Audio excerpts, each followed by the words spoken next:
ಭಾವನೆಲೆ ಎರಡು ಭಿನ್ನ ಸಂಸ್ಕೃತಿಗಳ ಸಮ್ಮಿಲನ. ನನ್ನ ಆಧ್ಯಾತ್ಮ ಗುರು ಮಾರ್ಗದರ್ಶಕರು ಆದ ಪರಮಪೂಜ್ಯ ಮಂಜುನಾಥ ಶರ್ಮರು ಇತ್ತೀಚೆಗೆ ನಮ್ಮನ್ನಗಲಿದ್ದಾರೆ. ಅವರಿಗೆ ನನ್ನ ಭಕ್ತಿಪೂರ್ವಕವಾದ ಪ್ರಣಾಮಗಳನ್ನು ಸಲ್ಲಿಸಿ ನಾನು ಮಾತನ್ನು ಪ್ರಾರಂಭಿಸುತ್ತೇನೆ. ವೇದಿಕೆಯಲ್ಲಿ ಉಪಸ್ಥಿತಿರುವ ಗಣ್ಯರಿಗೆ ಅನಂತ ವಂದನೆಗಳು. ಈಗ ತಾನೇ ನನ್ನ 3ನೆಯ ಕಾದಂಬರಿ ಭಾವನೆಲೆ ಲೋಕಾರ್ಪಣೆಗೊಂಡಿದೆ. ಗಣೇಶ ಹೇಳಿದ್ದಾರೆ ಮತ್ತೆ 78 78ರ ಹರೆಯದಲ್ಲಿ ಒಂದು ಕಾದಂಬರಿ ಬರೆದು ಮುಗಿಸಿದೆ ಅನ್ನುವ ಸಂತೋಷ ಒಂದ್ ಕಡೆ ಇದ್ರೆ, ಇನ್ನು ಕಾದಂಬರಿ ಬರೆಯಲಾರೆನೇನೋ ಎನ್ನುವ ಸಂಶಯವೂ ಸಹ ನನ್ನ ಕಾಡ್ತಾ ಇದೆ. ಯಾವುದು ನಿನ್ನ ಬದುಕಿನಲ್ಲಿ ಅತಿ ಸಂತೋಷದ ದಿನಗಳು ಎಂದು ಯಾರಾದರೂ ಕೇಳಿದರೆ, ನಾನು ಬರೆಯಲು ಪ್ರಾರಂಭಿಸಿದ ನಂತರದ ದಿನಗಳು ಅಂತ ನಾನು ನಿದ್ದೆಯಲ್ಲೂ ಹೇಳಬಲ್ಲೆ.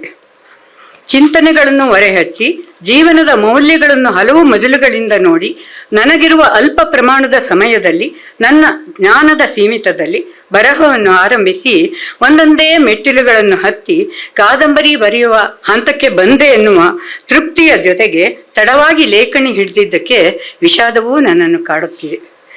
ಇನ್ನು ಕಾದಂಬರಿ ಬರೆಯಲಾರೆನೇನೋ ಎನ್ನುವ ಒಂದು ಅನುಮಾನಕ್ಕೆ ಕಾರಣ ಹೇಳೋದಾದ್ರೆ, ಒಂದು ವಯಸ್ಸು, ಅದಕ್ಕಂಟಿದ ಆರೋಗ್ಯದ ಏರುಪೇರು, ಬರೆಯುವಾಗ ಆಗುವ ಮನಸ್ಸಿನ ತೊಳಲಾಟ, ಇನ್ನು ನಿನ್ನ ಬರಹ ಸಣ್ಣ ಕಥೆಗಳಿಗೆ ಸೀಮಿತವಾಗಿದ್ದರೆ ಸಾಕೇನೋ ಎಂದು ನನ್ನನ್ನು ಎಚ್ಚರಿಸ್ತಾ ಇದೆ.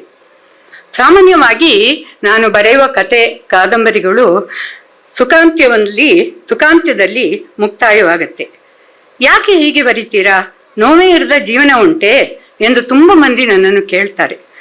ಎಲ್ಲ ಸಮಸ್ಯೆಗಳಿಗೂ ಪರಿಹಾರ ಇದ್ದೇ ಇರುತ್ತೆ ಅನ್ನುವ ನಂಬಿಕೆ ಉಳ್ಳವಳು ನಾನು. ಆದಷ್ಟೂ ಜೀವನವನ್ನು ಹಗುರವಾಗಿ ಇರಿಸಿಕೊಳ್ಳಬೇಕೆಂಬ ಸ್ವಭಾವ ನನ್ನದಾಗಿದ್ದರಿಂದ ನನ್ನ ಕತೆ ಕಾದಂಬರಿಗಳು ಅದಕ್ಕೆ ಪೂರಕವಾಗಿದೆ. ನಿಜ, ಬದುಕೆಂದರೆ ಕಷ್ಟ ಸುಖಗಳ ಸಮ್ಮಿಲನವೇ. ಹಾಗಂತ ಯಾಕೆ ಕಷ್ಟಗಳಿಂದಲೇ ಜೀವನ ಅಂತ್ಯವಾಗುವಂತೆ ಬರಿಬೇಕು? ಹಾಗೆ ಬರೆಯುವುದರಿಂದ ಯಾವ ಪ್ರಯೋಜನವಿದೆ? ಈ ವೇಗದ ಬದುಕಿನಲ್ಲಿ ದಕ್ಕುವ ಸಮಯದಲ್ಲಿ ಒಂದು ಕಥೆಯನ್ನು ಕಾದಂಬರಿಯನ್ನು ಓದುವಾಗಲೂ ಸಂಕಟ ಪಡೋದು ಯಾಕೆ? ನಮ್ಮ ಬರಹ ಪೌರಾಣಿಕವೋ ಐತಿಹಾಸಿಕವೋ ಆಗಿದ್ದಲ್ಲಿ ಅದನ್ನು ತಿರುಚುವ ಹಕ್ಕು ನಮಗಿರುವುದಿಲ್ಲ. ಅವು ನಡೆದ ಘಟನೆಗಳಿಗೆ ಹತ್ತಿರವಾಗಿದ್ದರಿಂದ ನಮ್ಮ ಕಲ್ಪನೆಗಳಲ್ಲಿ ಅವಕಾಶ ಇರೋದಿಲ್ಲ. ಕಾಲ್ಪನಿಕ ಸಾಮಾಜಿಕ ಬರಹಗಳಲ್ಲಿ ನಮ್ಮ ಒಳತಮಲಗಳನ್ನು ಹೊರಹಾಕುವ, ಸಹಜತೆಗೆ ಒತ್ತು ಕೊಡುವ, ಆಸಕ್ತಿಯನ್ನು ಬಿಂಬಿಸುವ ಸ್ವಾತಂತ್ರ್ಯ ನಮಗಿರುತ್ತದೆ.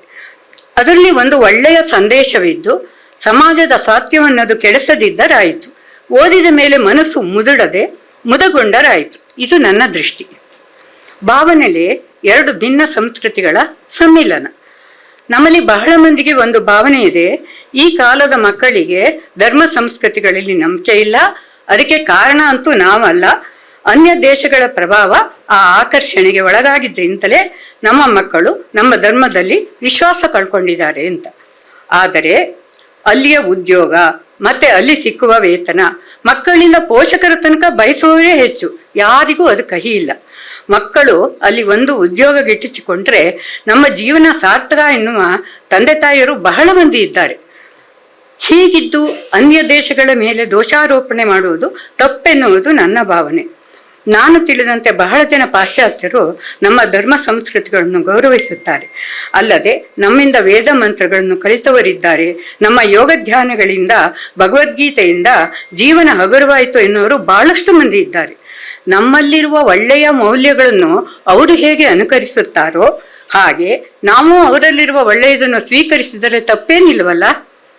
ಆದರೆ ಅವು ಯೋಗ್ಯವಾದದ್ದು ಯಾವುದು ಎನ್ನುವ ಪರಿಜ್ಞಾನ, ಅದನ್ನು ಅಳವಡಿಸಿಕೊಳ್ಳುವುದು ನಮ್ಮ ಆಯ್ಕೆಗೆ ಬಿಟ್ಟಿದ್ದು.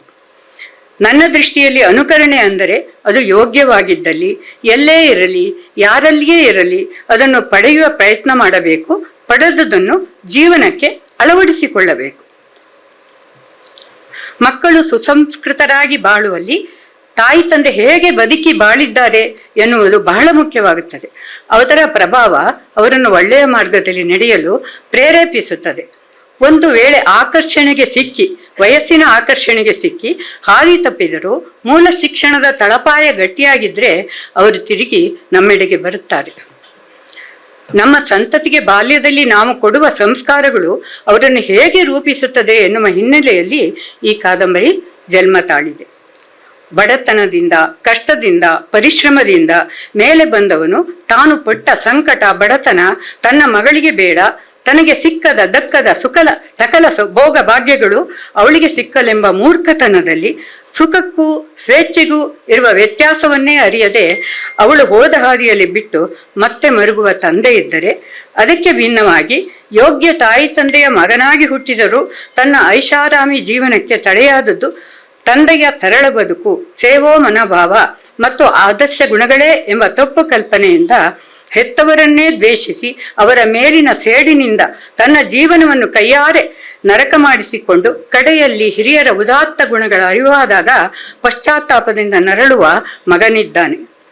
ಇನ್ನು ಅಜ್ಜ ಅಜ್ಜಿಯ ನೆರಳಿನಲ್ಲೇ ಬೆಳೆದ ಮೊಮ್ಮಗ ಉನ್ನತ ಶಿಕ್ಷಣಕ್ಕೆಂದು ಹೊರದೇಶಕ್ಕೆ ಹೋದವ ಒಲಿದಿದ್ದು ಪಾಶ್ಚಾತ್ಯ ಹೆಣ್ಣನ್ನಾದರೂ ಹಿರಿಯರು ಹಾಕಿಕೊಟ್ಟ ಬುನಾದಿ ಗಟ್ಟಿ ಇದ್ದಿದ್ದರಿಂದ ಹಾದಿ ತಪ್ಪದೆ ತನ್ನ ದೇಶದ ಮೌಲ್ಯಗಳಿಗೆ, ತಾನು ನಂಬಿದ ಧರ್ಮಕ್ಕೆ ಧಕ್ಕೆ ತರದೆ ಅವಳನ್ನೇ ಪರಿವರ್ತಿಸುವ ಪವಾಡವಿದೆ. ಕಾದಂಬರಿ ಮುಗೀತು. ಬಿಡುಗಡೆ ಸಮಾರಂಭಕ್ಕೆ ಅಧ್ಯಕ್ಷರು ಯಾರು? ಹೆಚ್ಚು ಚಿಂತೆ ಮಾಡಲಿಲ್ಲ. ಕಣ್ಣೆದುರಿಗೆ ಕೊಪ್ಪರಿಗೆ ಇರುವಾಗ ಚಿಂತೆ ಮಾಡೋದು ಯಾಕೆ? ನಾನು ಅಧ್ಯಕ್ಷತೆಗೆ ಹೇಳಿದ್ದು ಶ್ರೀಮತಿ ಸತ್ಯವತಿಯನ್ನು. ಸತ್ಯವತಿ ಎಂದರೆ ನನಗೆ ಏನೋ ಆಪ್ತ ಭಾವ. ಅವಳ ಮೇರು ವ್ಯಕ್ತಿತ್ವಕ್ಕೆ ನಾನು ಮಾರು ಹೋಗಿದ್ದೇನೆ. ಸತ್ಯವತಿಗೆ ಒಲಿದ ಶಾರದೆ ಮುಕ್ತ ಮನಸ್ಸಿನಿಂದ ಹಲವು ವಿದ್ಯೆಗಳ ಪ್ರಾವೀಣ್ಯತೆಯನ್ನು ಅವಳಿಗೆ ನೀಡಿದ್ದಾಳೆ. ಸಂಗೀತ ಸಾಮ್ರಾಜ್ಞಿ, ಸಂಸ್ಕೃತ ಪಂಡಿತೆ, ವಾಗ್ಮಿ, ಹೀಗೆ ಸಕಲ ವಿದ್ಯೆಗಳ ಮೇಳೈಸಿರುವ ಸತ್ಯವತಿ ನಮ್ಮವಳು ಅನ್ಕೊಳ್ಳೋಕ್ಕೆ ನನಗೆ ತುಂಬ ಹೆಮ್ಮೆ ಆಗತ್ತೆ. ಅವಳನ್ನು ಆಹ್ವಾನಿಸುವಾಗ ನೀವೇ ಆಗಿ ಬರಬೇಕೆಂದು ವಿನಂತಿಸಲಿಲ್ಲ. ಬದಲಾಗಿ ನೀವೇ ಅಧ್ಯಕ್ಷೆ ಎಂದು ಹಿರಿತನದ ಅಧಿಕಾರದಿಂದ ಹೇಳಿದೆ. ಅವರು ಅಷ್ಟೇ ವಿನಮ್ರರಾಗಿ ಒಪ್ಪಿಕೊಂಡರು.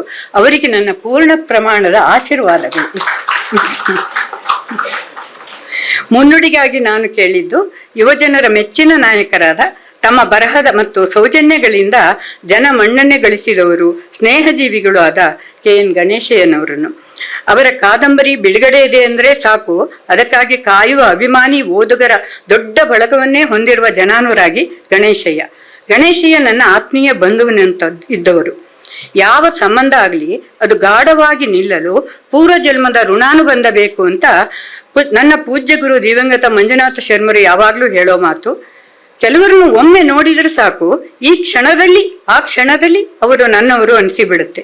ಅಂತಹದೊಂದು ಬಾಂಧವ್ಯ ಭಾವದಿಂದಲೇ ಗಣೇಶಯ್ಯನವ್ರನ್ನ ಕೇಳಿದೆ.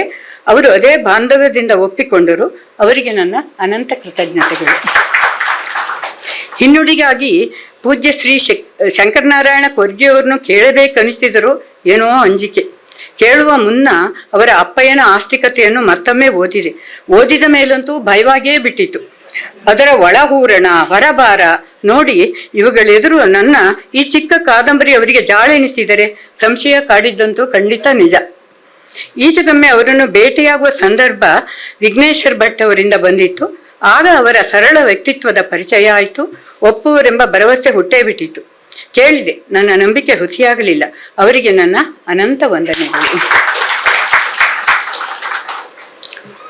ಇನ್ನು ನನ್ನನ್ನು ಈ ಮಟ್ಟಕ್ಕೆ ಬೆಳೆಸಿದ ಓದುಗರಾದ ನೀವೇ ನನ್ನ ಕಾದಂಬರಿಯ ಜೀವಾಳುಗಳು. ನಿಮ್ಮ ಓದು, ಪ್ರತಿಕ್ರಿಯೆಗಳು ನನ್ನಲ್ಲಿ ಇನ್ನೂ ಬರದೇನೆಂಬ ಭರವಸೆ ಹುಟ್ಟೀತೆಂಬ ಆಶಯ ನನ್ನದು. 4 ಸಾಲುಗಳಲ್ಲಾದರೂ ಸರಿ ನಿಮ್ಮ ಅನಿಸಿಕೆಯನ್ನು ನಿಮ್ಮ ಕೈ ಬರಹದಲ್ಲಿ ಇರಲಿ ಎಂದು ವಿನಂತಿಸುತ್ತೇನೆ. ಆಗಾಗ ನಿಮ್ಮ ಅಭಿಮಾನದ ನುಡಿ ಬರಹ ನೋಡ್ತಾ ಇದ್ರೆ ಬರೆಯುವ ಸ್ಫೂರ್ತಿ ನನಗೆ ಬಂದೀತು. ನನ್ನ ಮೇಲಿನ ಅಭಿಮಾನದಿಂದ ಬಂದ ಎಲ್ಲ ಸಾಹಿತಿಗಳಿಗೂ, ನನ್ನ ತವರು ಬಂಧುಗಳಿಗೂ, ಕುಟುಂಬದವರಿಗೂ, ಆತ್ಮೀಯ ಸ್ನೇಹಿತರಿಗೂ, ಹಿತಚಿಂತಕರಿಗೂ ಎಲ್ಲರಿಗೂ ಪ್ರಣಾಮವನ್ನು ಸಲ್ಲಿಸುತ್ತಾ ನನ್ನೆರಡು ಮಾತುಗಳನ್ನು